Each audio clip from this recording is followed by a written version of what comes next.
Hello ladies and gentlemen, and welcome back to Sunless Skies. That's the first time I've started an episode while being in a menu. I'm not really sure what we're going to do on today's episode. We're at the circus after coming here for a prospect. I'm kind of tempted to go back to New Winchester to replenish my crew, but on the other hand we could talk to the ringmaster and try and get a quest. First things first is write a report. The big top looms dramatically in the fog of the Reach, but it's not nearly as imposing as the massive obelisk floating nearby. Some enterprising soul has hung bunting between it and the big top. As for the circus itself, outside of the performers, it's practically deserted. You may be the first new face in the audience in quite a while. I mean, we can try and get some circus people. Ah, yeah. Your new crew member stares back, first at the big top and then at the vast carved obelisk. With difficulty, they turn away. Ready to serve, Captain? Wonderful. Okay, we're going to have to purchase tickets, I think, before we can actually do anything. We have 5 tickets?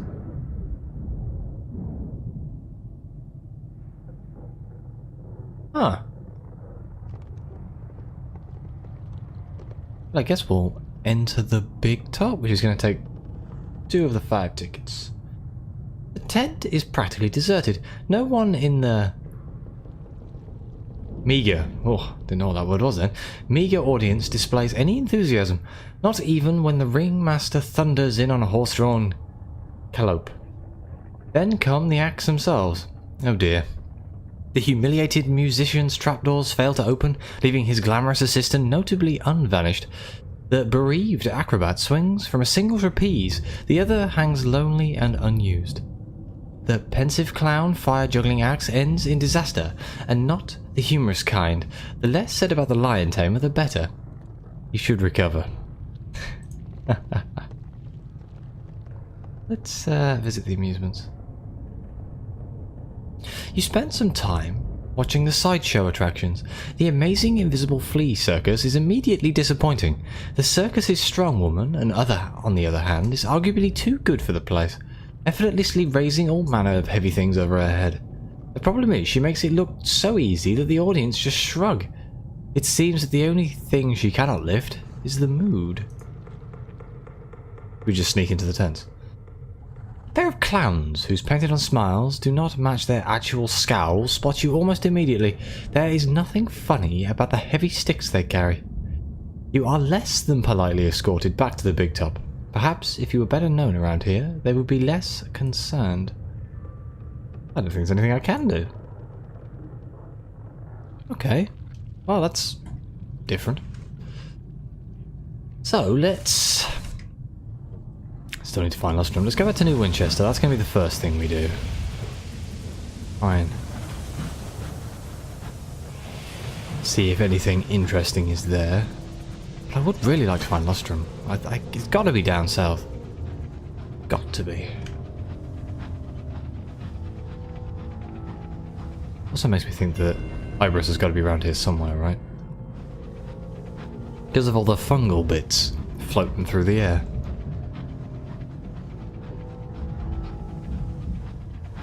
Oh, this is not the way to go, but I'm oddly curious about what's down here. Hopefully I can just go around this and then... Yeah, that's the plan. Everyone knows my plans go perfectly well every time. Ooh, free stuff. What are the odds it leads to combat and I crap myself? My cat just walk in through the door. God damn it. Yes, my cat is now sitting on the windowsill behind me.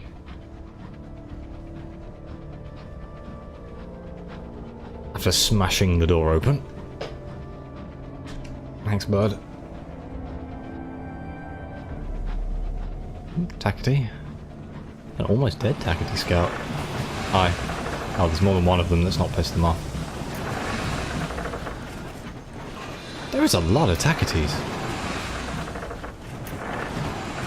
Hey, oi.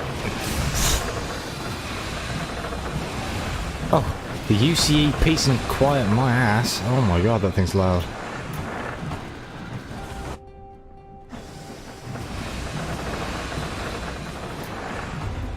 Could just be that my microphone's set up way too high, but my god, is that loud. New Winchester. It's fully replenished the crew. That's the first thing I need to worry about. Halsey Station. I need to repair my locomotive. Oh. Where is it? Can we not?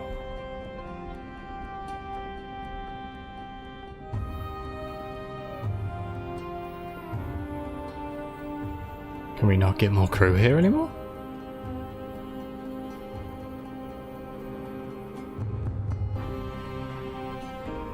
What did I need for this? I can't even remember. Yeah, unlicensed charts and one. I was only one more chart and one more moment of inspiration. God damn it! We're almost done on that. That was a fun episode. That was very fun. I enjoyed that. There's got to be a place where we can get more people, right? Really? More bronzewood? I don't think I have enough bronzewood. Even if I wanted to. No, because I've given it all to them already. I do, however, have a prospect to deliver barrels of hours to leadbeater and stain rods, and I have quite a lot of those. I could, in theory, do that, but I want to find lustrum. Oh, here's a choice. Do I do a trade episode? How much money do we have? Frantically looking around the screen trying to work out. 6. Oh. Oh, okay, yeah, let's just go and explore. And hope I don't die a horrible death. Let's pick up some. Yeah, I'll be okay. We're quite heavy now, I assume. I assume that's made our efficiency go down. Yeah, it has. Can I upgrade any of the things? Not Victor. Abraham's agent engineering. No. Okay, so let's go. Let's go find it. Let's not waste any more time. Even though I didn't get any more crew. Let me know if I'm missing something there. I'm very tired, so my brain's not working. I know I use that excuse a lot, but that 3-hour stream on the weekend kind of took it out of me a little bit. A lot of crazy stuff happened. If you have seen it, if you like Fallout, go watch that. It's quite fun. Me and my friend played through quite a lot of Fallout, and some random viewer took us into a high-level area and made us all crap ourselves. Lots of crying. A lot of crying. Especially when I ran out of ammo and I was just stabbing them with the combat knife, which I had no skills for. It's a good laugh. I need to actually sort my channel out because I was meant to. I did a Metro stream and it broke, and I'd just be sitting here moaning for ages, but things went wrong. And I have to fix it, and I've just kind of ignored it. But it looks crap on the channel, so I need to kind of fix it. Eventually. I don't know where I'm going right now. We'll just follow this shelf going down, and I'm just going to talk crap for a little bit. Snow whips your locomotive. Your stokers work double shifts at the boiler. I mean, that's a good sign, right? We're after snow.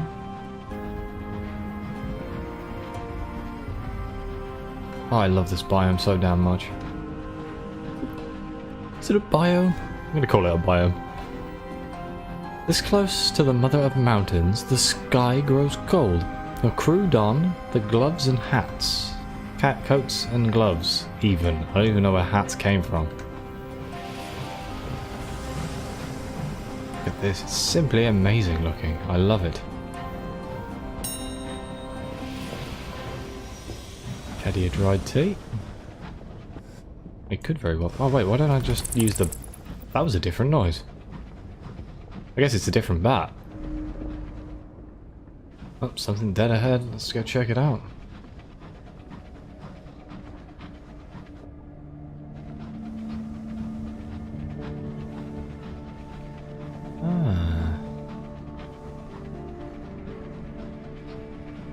Where the hell am I going? This doesn't seem like the right way. I'm also kind of confused that we haven't found anything that's trying to kill us yet. Normally we spend forever just things trying to kill us. No, okay. This just seems like it's taking us out of the snowy zone. I don't want to leave the snowy zone. I'm trying to find the snowy place. The funny thing is, I guarantee you I'll find it when I've only got like 5 minutes left in the episode, so I haven't actually got enough time to do anything. But, that'll be fine. Give you people something to look forward to in the next episode. And to keep that audience retention in the series going. The engine's headlights glow like a ghost upon the icy mists.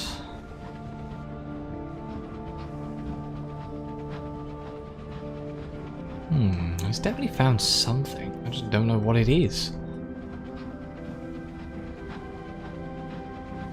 We'll ignore the cantankerous unless he starts messing with us. Oh my god. My cat just started like pouring at the windows and it made me jump. Like, oh god, there's something outside and it's trying to get in.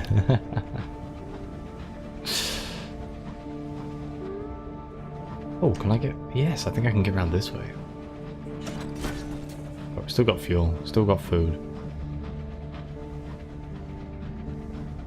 Goes down at an acceptable rate. I'm still slightly concerned about crew being undermanned, because I don't know what number it needs to be. But we'll work it out. Eventually. That's a marauder.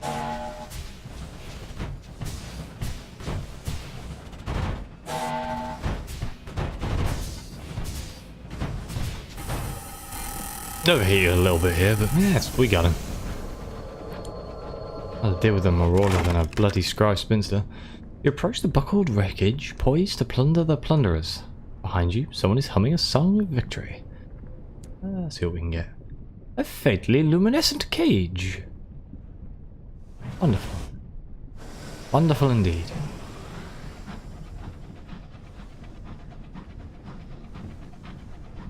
At least we know what kind of enemies are around here now. Pirates and cantankerous. Because there's cantankerous everywhere. But the only advantage of cantankerous is you kill them, you get food.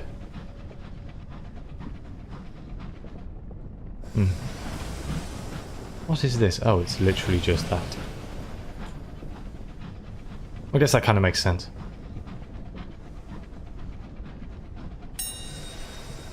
Oh, one fuel. Brilliant. Well, send the bow again. What you got for me, Beto? Prove your worth compared to the other guy. Down here. A port. This must be Lustrum. I hope it's Lustrum. I'm very upset if it's not Lustrum. I'm gonna be so disappointed if I get there and there's just nothing to do there. Stunted grove.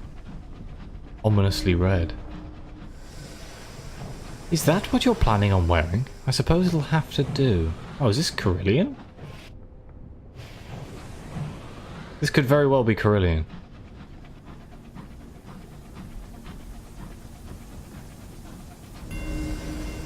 Damn it!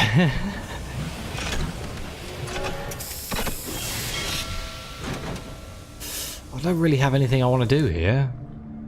But we'll see if we can... I don't have any Nordic Gourd of Nectar. If I knew I was going to find Karelian, I might have actually brought some with me. Buy those souls because they're on the cheap. What do they sell here?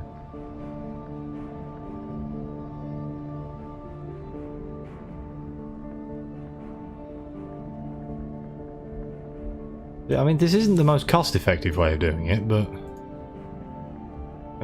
Excuse me. UI.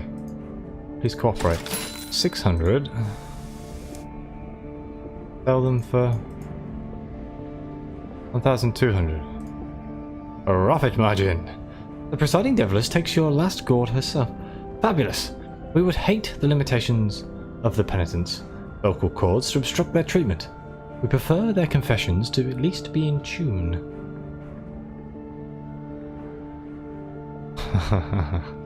Wonderful. Absolutely wonderful. What? Do I want to do Karelian? Not really? I mean, I know the aunt has a storyline here and things, but I suppose I haven't done Karelian for a long time. So, apparently, a Karelian is an instrument. I'm thinking, right, somebody commented on one of my videos not that long ago. Who was that? Oh no, there's like 3 people who comment on my videos and I get their names confused all the time. Oh no. You know who you are. I do pay attention, honest. It's a bell instrument, really cool. This peaceful, carmine institution was founded by devils from London and dedicated to the betterment of the soul. Botheridge's A Tour of Heaven describes it as a cross between a spa and a sanatorium and purgatory. She commends its bracing airs. My soul is buggered, so... Ooh, I'm actually doing the Inconvenient Aunt storyline right now, that's brilliant. Right, report. You take some notes on a pilgrim's journey through Karelian. The first port of call is a beehive-shaped office in the centre, or more accurately, a long queue leading into it. How British.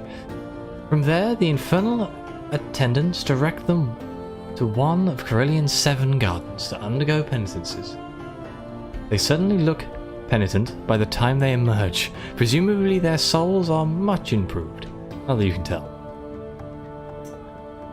Let's attend a candlelit soiree with the Inconvenient Aunt. She insisted that it will do you good. Come on, she says, a fierce gleam behind her spectacles. Your aunt, chattering constantly, guides you through the ash-grey stone chambers of Karelian. Eventually you reach a little door in one of the less travelled backways. Your aunt knocks thrice.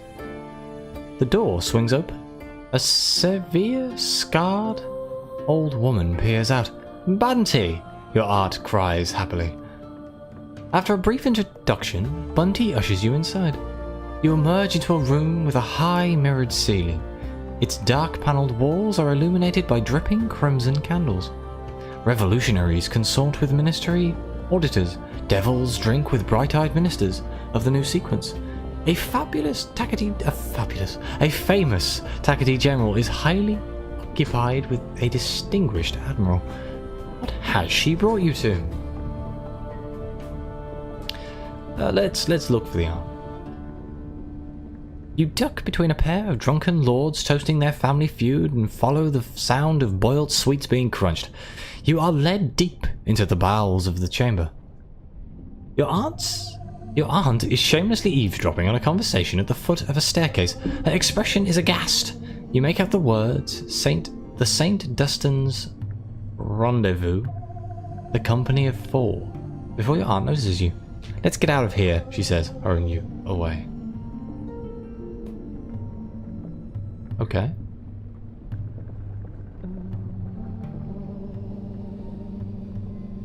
I don't know what this bottom bit is. Shall we go speak to the presiding deviless? She's an artisan of souls. Perhaps she can do something with yours. Perhaps she'll offer you advice. While we're here, we might as well see if we can.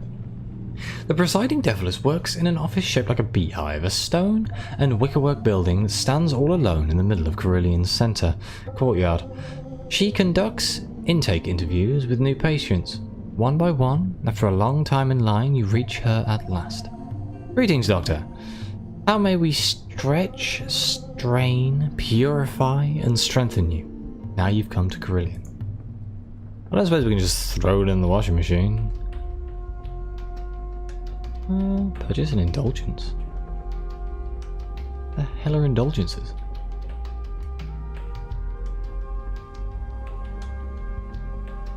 Oh boy. Ask her about Karelian. We do whatever is necessary to reclaim unsatisfactory souls, she says. She sits back in her chair, and you can imagine her making just such a pitch to the princes of hell. For humans, primarily though, we do attend to a few other creatures elsewhere in the great chain. They come to us with souls that are stained, disused in every kind of sordid condition, and we make them acceptable again. Most of those who come to us are volunteers. The rest are beyond the position of being able to volunteer, consigned to Karelian by their families or employers. And after a stay at Karelian, what then? Most people go home again, she says. Some find that they are weary of their souls and pass them on to us. We operate on a slender profit, and on what we get from donations or the sales of penitence and forgiveness. She looks at the blank page before her. What about you? You look sturdy enough to make full use of our services. Are you afraid of needles? What is your view on worms? Which do you fear more, venoms or poisons? He takes down a page or two on all of your least favourite things. Okay. Listen to a proposal. She's prepared to offer you a deal. Listen, she says. You are free to make use of Karelian. Take a penitence or two. Alter your soul. I think you'll find our services very imaginative. There is another matter I hope you'll look into. A devil in rose-coloured gloves. He used to supervise the Gaslight Terrace. He was removed from that position, but I fear he may still not be entirely aligned with the objectives of Karelian. If you find out anything about him, anything to his disadvantage, she looks grim. Bring me the evidence, and I will reward you. Okay. I don't know what an indulgence is.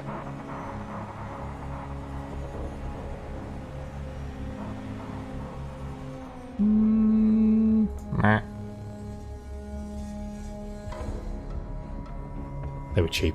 Souls, anyway. After all, remarked the Devilish, Karelian is not inexpensive to maintain. We have the food and provisions of the devils and the patients. Then there's the upkeep on the building, the labour of the bells, the effort to advertise Karelian services to those abroad.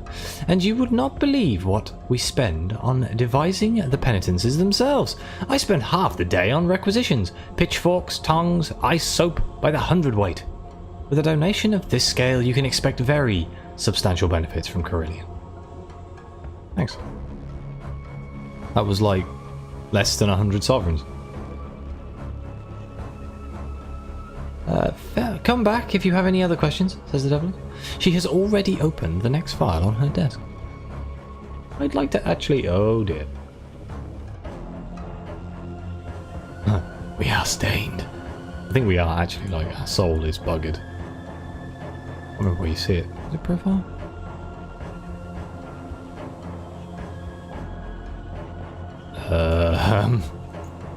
Maybe my soul isn't buggered. Oh wait, is it possessions? Your soul. Fermented? Stained? Clear? Lightless? Flickering? And we have a shitload of indulgence. Wonderful. So... we could quickly go through one of these. We've got a little bit of time, right? Oh, excuse me. I had something stuck in my throat.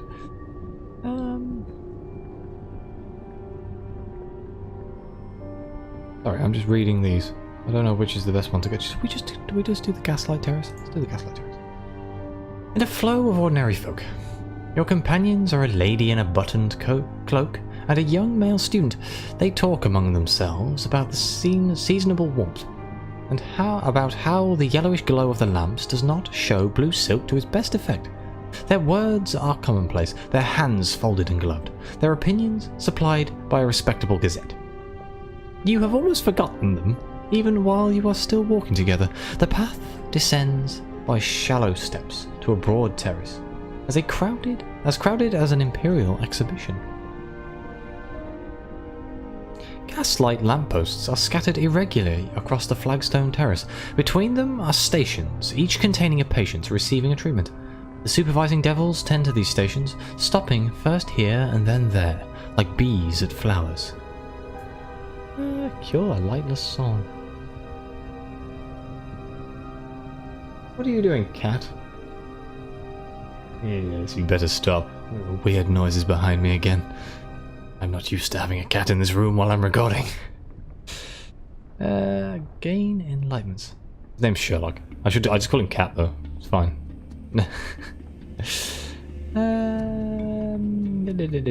Meet the spineless curate. At the nearest station, a curate has been shackled into an ordinary pillory. His eyes beseech you to visit him. I've seen something in this light. It's hard not to see things. A devilish orderly jabs the curate with a needle. At the sight of the jab, the curate's skin goes lavender. I'm being treated for not believing in God. I've tried everything. Prayer, fasting, long weekends with a professional saint, none of it worked. My sermons were suffering. My bishop complained. And has it helped? I have dreams of snakes and angels, he says. It hasn't made me a mystic. I don't think the devils are real either. Just men with funny eyes. Aren't they? The devilish orderly smiles with extra teeth. I like that guy. Shall we try and cure our soul?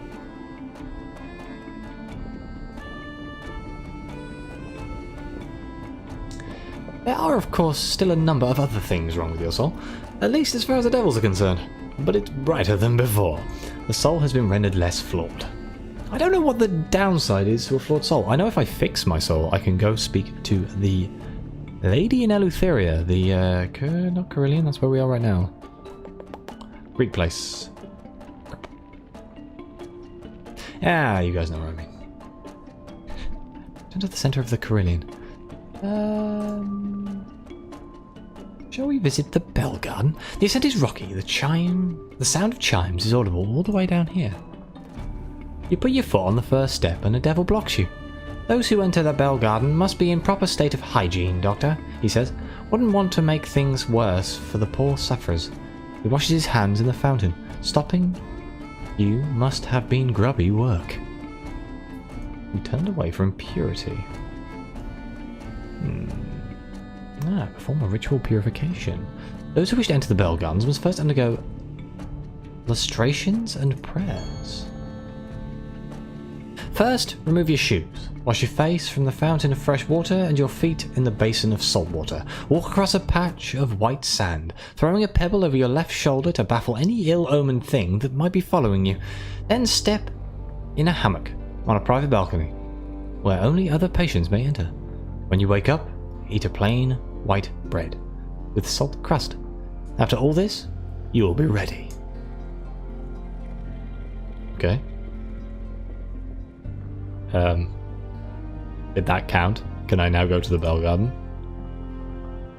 Stairs lead up to the highest and coldest point in Karelian. The bells ring louder as you climb. The music is mathematical and exact. Each note sounds for exactly the same length of time, the same duration that is required to ascend one step. No one passes anyone else on these stairs. In the tower over the bell garden, 12 devils ring a change of 12 bells. The full peal will take 11,000 days to complete, without intermission. From time to time, one devil relieves another, stepping in during the half minute when that particular bell is at rest. There are no errors. This mathematical music can be heard everywhere in Karelian, but it is loudest here. Impurity and imprecision are not welcome. I would love to hear that. That would be a very interesting thing to listen to. Speak with the penitent nurse. You communicate in writing. He has been within the sound of the bells for 40 days. The clangor is starting to disrupt her mind. She begs you will help her, and out of your kindness, pay part of her penitence for her. She would do the same for you. She is a very kind and forgiving soul. To convince you of this point, she scribbles down assurances, compliments, and a sketch of herself ministering a leprous child. Oh god. Oh, should we ask the nurse about the rose-coloured gloves? She shakes her head in distress. The words she scribbles for you are, if you can read her writing, seen the kind before. Had them in hospitals sometimes. I don't get anything clearer out of her. Oh, shall we see if we can cure fermentation of the soul? My fermentation is what? 1. Perhaps you've eaten that which you should have not. Perhaps you've come in contact with something unclean. At any rate, your soul has gone a bit off. There are, of course, still a number of other things wrong with your soul. Of course. Gain a deprivation penitence. We have a 44% chance of this going right. Let's go! Ah, damn it. Terrible. We try again. Hey! A confessor considered tiger an acceptable dinner meal. Wow, that sentence got me. To cure these defects of character, he may sit only on one buttock, never squarely on both. I trust you see, remarks the supervising deviless, why self-restraint is needed. As for your punishment, it does not bear thinking of. The experience leaves your throat parched. What did I just get then? So I got deprivation. And then you need 5. Oh god. And the problem is I could... Oh dear. Let me give it like a few more goes. Nope. Okay. Screw that. I'm getting super terrored up for this damn lady. I was going to try and help her though. Climb down and try not to sprain anything. Right, I think I'm going to have to end the episode here, but we will continue exploring Karelian in the next episode, I think. Whoops, I don't know if that's going to reset anything, but... oh dear, going backwards. Thank you, game. There. Right, yes. Like, subscribe, let me know what you think. All your comments are greatly appreciated. And, as always, I'll see you next time.